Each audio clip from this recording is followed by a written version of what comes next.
Hello dear, welcome to math Brijendra coaching centre. आज की इस वीडियो हम देखेंगे मध्य प्रदेश महिला पर्यवेक्षक 2025 28 मार्च 2025 के सेकंड शिफ्ट में मैथ्स के जिस प्रकार के क्वेश्चन पूछे गए थे हम इस वीडियो में सॉल्व करने वाले हैं। डियर, वीडियो में लास्ट तक बने रहिए। सभी क्वेश्चन वेरी इंपॉर्टेंट है, आप सभी लोग देख सकते हैं। सभी क्वेश्चन को बहुत ईजी तरीके से मैं आप सभी को समझाने वाला हूँ। ओके जी हाँ, वीडियो को स्टार्ट करने से पहले आप सभी से मेरा छोटा सा रिक्वेस्ट है कि प्लीज़ चैनल पर नए होंगे तो सबसे पहले चैनल को सब्सक्राइब करिए और इस घंटी वाले निशान को प्रेस कर लीजिए, तभी आपको आगे आने वाले नए वीडियो का नोटिफिकेशन मिलता रहेगा। और हाँ, वीडियो को लाइक करिए, इस अंगूठे वाले निशान को प्रेस करिए और ज़्यादा से ज़्यादा शेयर कर दीजिए अपने सभी दोस्तों में एंड स्टडी ग्रुप में। ओके, ताकि हमको पता चल सके कि आप सभी के लिए ये वीडियो बहुत ज़्यादा हेल्पफुल होते हैं। तो प्लीज़ आप लोग वीडियो को लाइक करके शेयर ज़रूर करेंगे, मुझे पूरा भरोसा है। चलिए देखते हैं पहला क्वेश्चन।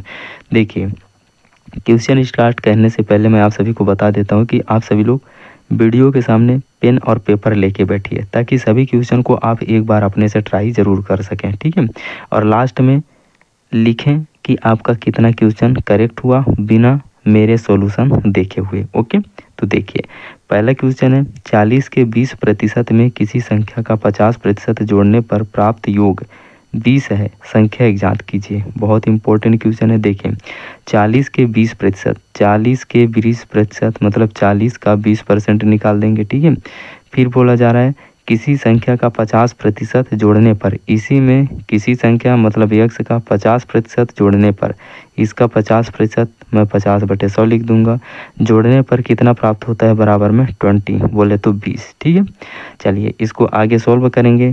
तो यहाँ से देखिए 20 पंचे 100 और 5 8 40, यहाँ 8 आ जाएगा, इधर 50 दूना का 100 आ जाएगा, तो इधर कितना बचा, इधर केवल बचा यहाँ पास 8 बचा। ठीक है, 8 प्लस का x बटे का 2 बराबर का 20। ठीक है, इसको सोल्व करेंगे। 8 इधर प्लस का है, उधर जाएगा तो माइनस का हो जाएगा। पहले चर एक साइड, अचर एक साइड कर दीजिए। ठीक है, तो x बटा 2 बराबर 20 माइनस का 8 हो जाएगा। ठीक है, अब इसको सोल्व कर लेंगे तो x बटा 2 बराबर 20 में 8 चला जाएगा तो कितना बचेगा, 12 बचेगा। यहाँ x बटे 2 है और 2 उधर पंचांतर हो जाएगा, तो इधर डिवाइड में तो उधर जाएगा तो मल्टीप्लाई में हो जाएगा, तो x बराबर 12 गुणे 2 हो जाएगा। x बराबर 12 गुणे 2, तो x का वैल्यू कितना आ गया, 12 दूना 24, मतलब वह संख्या कितना था, 24। ऑप्शन नंबर पहला आपका करेक्ट हो जाएगा। मैं उम्मीद करूंगा कि ये क्वेश्चन आप सभी को बहुत अच्छे से क्लियर हो गया होगा। चलिए देखते हैं नेक्स्ट क्वेश्चन। देखिए नेक्स्ट क्वेश्चन, ये भी क्वेश्चन वेरी इंपॉर्टेंट है। इस क्वेश्चन को बहुत कम स्टूडेंट सॉल्व कर पाएंगे। जिसका आंसर आ गया कमेंट सेक्शन में जरूर लिख दें। ठीक है, बोला जा रहा है कि किसी वर्ग का क्षेत्रफल उस आयत के क्षेत्रफल के 10 गुने के बराबर है जिसकी भुजाएं 5 सेंटीमीटर और 8 सेंटीमीटर है। वर्ग का परिमाप ज्ञात कीजिए। वर्ग का क्षेत्रफल, वर्ग जिसके चारों भुजाएं बराबर होते हैं, इसका क्षेत्रफल क्या होता है, भुजा का स्क्वायर होता है, भुजा का स्क्वायर। तो अगर मैं भुजा इसका ए मानता हूँ, ठीक है, तो इसका एरिया क्या हो जाएगा, ए का स्क्वायर हो जाएगा। ठीक है, तो चलिए वर्ग का क्षेत्रफल मतलब भुजा का स्क्वायर बराबर आयत के क्षेत्रफल के 10 गुने के बराबर है। अब जिस आयत के क्षेत्रफल के 10 गुने के बराबर है उसके भुजाओं का माप दिया है 5 सेंटीमीटर और 8 सेंटीमीटर। तो आयत का क्षेत्रफल क्या होता है, लंबाई गुणे चौड़ाई। जैसे देखिए ये मान लीजिए एक आयत है, इसका लंबाई ये है और चौड़ाई ये है। ठीक है, ये यहाँ पास ब्रीथ में मान लेता हूँ, तो लेंथ और ब्रीथ दोनों का माप आपको दिया है। लेंथ ओवेसली ज़्यादा होगा तो 8 सेंटीमीटर लेंथ है और 5 सेंटीमीटर ब्रीथ है, बोले तो चौड़ाई। तो आयत का क्षेत्रफल जो होता है एरिया बराबर लेंथ इंटू ब्रीथ होता है, बोले तो लंबाई गुणे का चौड़ाई। ठीक है, तो चलिए आयत का क्षेत्रफल यहाँ से हम निकाल लेंगे लंबाई गुणे चौड़ाई करके। ठीक है, तो यहाँ लंबाई कितना दिया है 8 सेंटीमीटर और चौड़ाई कितना दिया है 5 सेंटीमीटर। तो एरिया निकल गया आयत का, ये आयत का एरिया है, ये वर्ग का एरिया है, दोनों का एरिया। यहाँ बोला गया है किसी वर्ग का क्षेत्रफल उस आयत के क्षेत्रफल के 10 गुने के बराबर जिसकी भुजाओं का माप इतना है। तो इसका एरिया तो निकल गया 8 पंचे 40, तो इसके एरिया के कितने गुना है वर्ग का एरिया 10 गुना, तो 10 से इसको मल्टीप्लाई कर देंगे। ठीक है, तो यहाँ जाएगा ए स्क्वायर बराबर 8 पंचे 40 गुणे का 10, तो ए स्क्वायर बराबर 40 दहम 400 आ जाएगा। ए स्क्वायर बराबर 400, दोनों तरफ वर्गमूल ले लेंगे तो भुजा मतलब वर्ग का भुजा का मान कितना आ जाएगा, दोनों तरफ वर्गमूल लेने पर 20 20 400, तो यहाँ आ जाएगा 20 सेंटीमीटर। वर्ग का भुजा का माप आ गया 20 सेंटीमीटर। आपसे पूछा क्या जा रहा है, वर्ग का परिमाप पूछा जा रहा है। ठीक है, तो देखिए परिमाप कैसे निकालेंगे, ये एक वर्ग है, वर्ग के चारों भुजाओं का माप क्या होता है, बराबर होता है। ठीक है, तो एक भुजा का माप, इसका नामकरण मैं कर देता हूँ ए बी सी डी। एक भुजा का माप 20 सेंटीमीटर, दूसरे भुजा का माप 20 सेंटीमीटर, क्योंकि सभी भुजाएं सेम होंगी ना। तीसरे भुजा का माप 20 सेंटीमीटर, चौथे भुजा का माप भी 20 सेंटीमीटर। तो किसी भी आकार का अगर परिमाप आपको निकालना है तो किसी एक बिंदु से चल करके उसके चारों तरफ मापों का योग ही परिमाप कहलाता है। तो 20 ये हो गया, 20 दूना 40, 20 10 60, 20 चौको 80। इस वर्ग का परिमाप कितना हो जाएगा, 80 सेंटीमीटर हो जाएगा। ठीक है, अगर आपको नहीं आता है तो एक फार्मूला होता है, फार्मूला क्या है, 4 इंटू ए। ठीक है, 4 इंटू ए होता है, या आपको ए इंटू 4 भी कर सकते हैं। यहाँ ए क्या है सर, ए भुजा है, मतलब भुजा गुणे 4। ठीक है, ये आपका वर्ग का परिमाप का फार्मूला है, या कि फिर आप टोटल ऐड करके भी निकाल सकते हैं। तो भुजा का माप कितना था, 20 सेंटीमीटर, गुणे 4 कर देंगे तो 20 चौको 80 सेंटीमीटर आपका परिमाप निकल के आ जाएगा, जो कि ऑप्शन नंबर डी में दिया हुआ है। आई होप ये क्वेश्चन भी आप सभी को बहुत अच्छे से क्लियर हो गया होगा। बहुत अच्छे से मैं आप सभी को समझाने का कोशिश करता हूँ डियर। प्लीज़ क्वेश्चन समझ में आ रहे होंगे तो इस अंगूठे वाले निशान को जरूर प्रेस करिए, मतलब वीडियो को लाइक ज़रूर करिए, और लाइक करने के बाद ज़्यादा से ज़्यादा शेयर कर दीजिए अपने सभी दोस्तों में एंड स्टडी ग्रुप में। ओके, चलिए देखते हैं नेक्स्ट क्वेश्चन।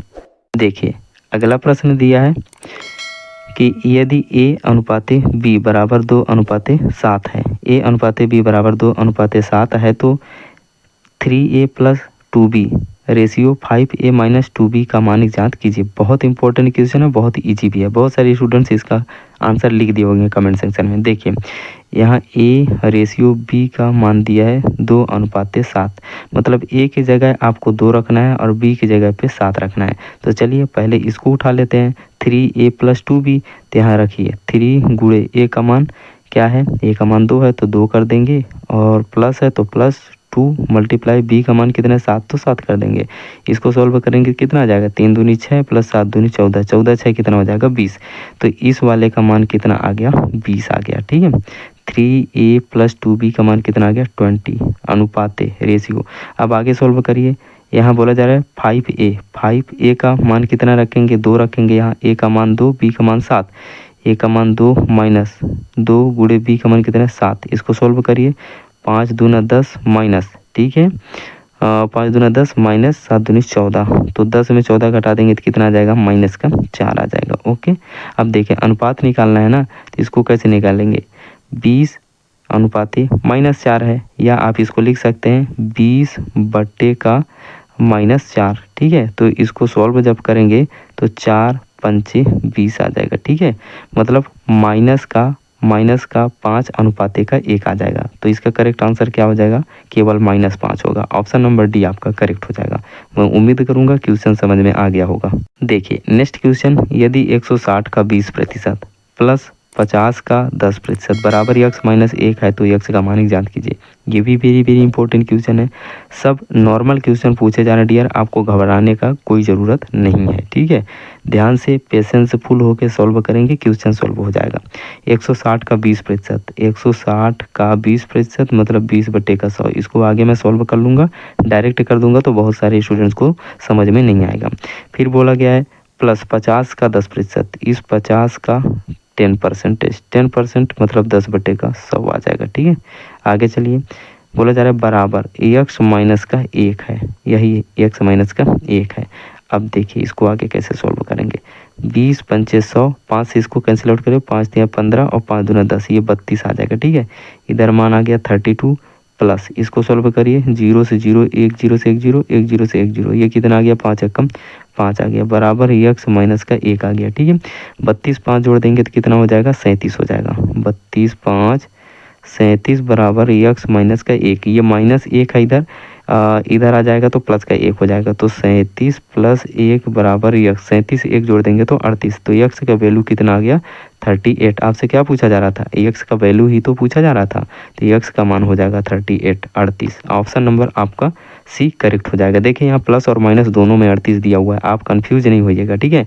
आपका प्लस 38 आंसर होगा करेक्ट। ओके, देखिए नेक्स्ट क्वेश्चन है 84 रुपये 84 का 41.2/3% इनमें से किसके बराबर होगा। टॉप क्लास क्वेश्चन है, बहुत सारे स्टूडेंट्स इसको सॉल्व नहीं कर पाएंगे। देखिए इसको कैसे सॉल्व करते हैं। यहाँ दिया है 41.2/3%, ठीक है। अगर मान लीजिए 41% होता था तो आप तुरंत निकाल देते, लेकिन यहाँ सही बटा में दे दिया है, बटा में दे दिया है, ठीक है। तो आप सभी निकालने में इसको घबरा रहे होंगे। कुछ नहीं करना है, इसको पहले हल कर लीजिए। तो 3 एकम 3, 3 चौको 12, 123 प्लस 2, 124 25, 125/3% आ जाएगा, ठीक है। 125/3%। अब परसेंटेज का मतलब क्या होता है, मल्टीप्लाई में 1/100, तो इसको क्या लिखेंगे आप, मल्टीप्लाई 1/100। ओके, तो यहाँ 125/3, 125/3 मल्टीप्लाई 1/100, तो ये टोटल कितना हो गया, आ जाएगा आपका 125/300 आ जाएगा, ठीक है। 125/300। तो आपको क्या निकालना है, इस 84 का 125/300 निकालना है, ठीक है। या कि इसको आप सॉल्व करके भी रेशियो निकाल सकते हैं। देखिए इसको अगर 25 से काटेंगे तो 25 पंचे 125 और 25 एकम 25 बचा 5, 25 दूना 50, ठीक है। तो ये 5/12 होता है। तो इसको आगे जब सॉल्व करेंगे तो 12 सत्ते का 84 हो जाएगा और 7 पचे का 35 हो जाएगा। तो 84 का 41 से ही 2/3% कितना हो जाएगा, 5 सत्ते 35, 35 हो जाएगा। ऑप्शन नंबर डी आपका करेक्ट हो जाएगा। आई होप ये क्वेश्चन भी आप सभी को क्लियर हो गया होगा। देखिए नेक्स्ट क्वेश्चन बहुत इंपॉर्टेंट है, बहुत ईजी क्वेश्चन है। यदि एक वस्तु को 200 रुपये में खरीद कर 350 रुपये में बेचा जाता है तो इससे होने वाला लाभ प्रतिशत ज्ञात कीजिए। देखिए आपने खरीदा कितने में था, सीपी बोले तो कास्ट प्राइस, क्रय मूल्य कितना है 200 है। एसपी बोले तो सेलिंग प्राइस, आपने बेचा कितना में, विक्रय मूल्य 350 रुपये में। जब खरीदा आपने 200 में, बेचा आपने 350 रुपया में, तो कितने का फायदा हुआ, आप बोलेंगे सर 150 रुपये का फायदा हो गया। ओके, 150 रुपये का लाभ हो गया ना, तो ऊपर लाभ आता है, तो लाभ बटे क्रय मूल्य। क्रय मूल्य हमारा कितना था उस वस्तु का, 200 रुपये था। अब आपको परसेंटेज निकालना है, लाभ प्रतिशत, तो 100 का मल्टीप्लाई कर देंगे, 2 जीरो से 2 जीरो कैंसिल आउट। इसको 150 को आप जब 2 से डिवाइड करेंगे तो 7 दूनी 14 बचा 1 और 2 पंचे 10, 75% का प्रॉफिट हुआ। ऑप्शन नंबर बी आपका करेक्ट हो जाएगा। डियर मैं आप सभी को याद दिला देता हूं कि प्लीज़ वीडियो को लाइक करना भूल गए होंगे तो तुरंत वीडियो को लाइक करिए, और लाइक करने के बाद वीडियो को ज़्यादा से ज़्यादा शेयर कर दीजिए सभी दोस्तों में एंड स्टडी ग्रुप में, ठीक है। मेरे इस मेहनत के लिए आप सभी को मैं इतने अच्छे समझाने का कोशिश करता हूँ ना कि सभी स्टूडेंट्सों को समझ में आ जाता होगा। तो प्लीज़ मेरी इस मेहनत के लिए वीडियो को लाइक करके शेयर ज़रूर करिए। ओके, चलिए देखते हैं नेक्स्ट क्वेश्चन। देखिए ये लास्ट क्वेश्चन है और ये बहुत बहुत इंपॉर्टेंट क्वेश्चन है, वेरी वेरी इंपॉर्टेंट क्वेश्चन। देखिए इसको 99% स्टूडेंट्स इसको सॉल्व नहीं कर पाएंगे। मैं आप सभी को बहुत इजी तरीके से सॉल्व करने के लिए सिखाऊंगा। देखिए यहाँ बोला जा रहा है ए और बी किसी कार्य को 24 दिनों में पूरा कर सकते हैं, तो ए प्लस बी मिल करके किसी काम को 24 दिनों पूरा कर रहे हैं। बी और सी उसी कार्य को 12 दिनों पूरा करते हैं। बी प्लस सी उसी कार्य को 12 दिनों पूरा करते हैं। और ए बी और सी एक साथ मिलकर उसी कार्य को 6 दिन में पूरा करते हैं। ए प्लस बी प्लस सी मिल करके उसी कार्य को कितने दिनों पूरा कर रहे हैं, 6 दिनों पूरा कर रहे हैं। चलिए अब आगे इसको क्या करना है मैं बताता हूँ आप सभी को। इन तीनों का एलसीएम ले लीजिए तो कितना आ जाएगा, 24 आ जाएगा, ठीक है। अब देखिए यहाँ ए प्लस बी का एक दिन का एफिशिएंसी कितना आ रहा है, क्षमता 24 एकम 24 1 आ रहा है, ठीक है। ओके, और बी प्लस सी का एक दिन का एफिशिएंसी कितना आ रहा है, 24 भागे 12 करेंगे तो 12 दूनी 24 कितना आ जाएगा, 2 आ जाएगा, ठीक है। और ए प्लस बी प्लस सी एक दिन का एफिशिएंसी तीनों का निकालेंगे क्षमता, तो कितना आ जाएगा, 24/6 करेंगे तो 6 चौको 24 4 आ जाएगा। इतना तक आप सभी को समझ में आ गया होगा, मैं पूरा भरोसा करता हूँ।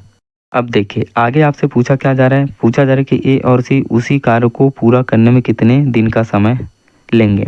तो ए और सी मिल करके इस टोटल काम जो 24 यूनिट आया है इसको कितने दिन में करेंगे ये पूछा जा रहा है।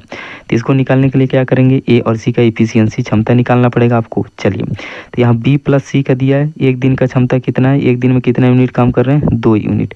तो यहाँ ए प्लस बी तीनों, ए प्लस बी प्लस सी तीनों मिल करके एक दिन में कितने यूनिट कर रहे हैं, 4 यूनिट। तो यहाँ पास अगर बी और सी का क्षमता मैं घटा दूँ तो ए का क्षमता आ जाएगा, बिल्कुल बी प्लस सी का कितना है, 2 यूनिट है, 4 में 2 घटा देंगे तो कितना आ जाएगा, 2 आ जाएगा। मतलब ए का एफिशिएंसी एक दिन का कितना आ गया, 2 यूनिट। मतलब ए एक दिन में 2 यूनिट काम करेगा। ठीक है, अब चलिए सी का निकाल लेते हैं। सी का निकालना होगा तो ए और बी का घटाना होगा। ठीक है, तो ए और बी का एक दिन का एफिशिएंसी कितना है, 1 है, 1 है ना, बिल्कुल 1 है। तो चलिए ए प्लस बी प्लस सी तीनों का एक दिन का एफिशिएंसी कितना है, 4 यूनिट है। तो 4 यूनिट में से ए प्लस बी का 1 यूनिट घटा देंगे तो कितना बचेगा, 3 यूनिट। जो 3 यूनिट बचेगा ए प्लस बी का घटाने के बाद तो किसका बचेगा, सी का ही बचेगा। आप बोलें सर बिल्कुल, तो सी का एक दिन का एफिशिएंसी मतलब एक दिन का कार्य क्षमता कितना आएगा, 3 यूनिट आएगा। ओके, अब ए एक दिन में 2 यूनिट कर रहा है, सी एक दिन में 3 यूनिट काम कर रहा है। अगर दोनों को मिला के काम कराएंगे, यहाँ दोनों का पूछा जा रहा है तो दोनों को मिला के काम कराना पड़ेगा। तो एक दिन में कितने यूनिट करेंगे, दोनों मिलकर के एक दिन में 5 यूनिट कर देंगे, दोनों को जोड़ देंगे तो। ठीक है, अब देखिए टोटल काम कितना है, 24 यूनिट। अब इसको ए प्लस सी दोनों मिल करके करेंगे तो एक दिन में 5 यूनिट करें तो कितने दिन में करेंगे, 24/5 करना पड़ेगा आपको। ठीक है, 24/5। तो इसका करेक्ट आंसर क्या हो जाएगा, 24/5 ही दिया है। ऑप्शन नंबर पहला आपका करेक्ट हो जाएगा। मैं उम्मीद करूँगा इस वीडियो के सभी क्वेश्चन आप सभी को बहुत अच्छे से क्लियर हो गए होंगे। अगर क्वेश्चन समझ में आ गए तो प्लीज़ वीडियो को लाइक करिए, इस अंगूठे वाले निशान को प्रेस करिए और ज़्यादा से ज़्यादा शेयर कर दीजिए अपने सभी दोस्तों में एंड स्टडी ग्रुप में। और हाँ, चैनल पर नए होंगे तो चैनल को सब्सक्राइब कर लीजिए और इस घंटी वाले निशान को ज़रूर प्रेस कर लीजिए, तभी आपको आगे के वीडियो का नोटिफिकेशन मिलता रहेगा। चलते हैं डियर, मिलते हैं नेक्स्ट वीडियो में, तब तक के लिए आप सभी का आशीर्वाद। जय हिंद।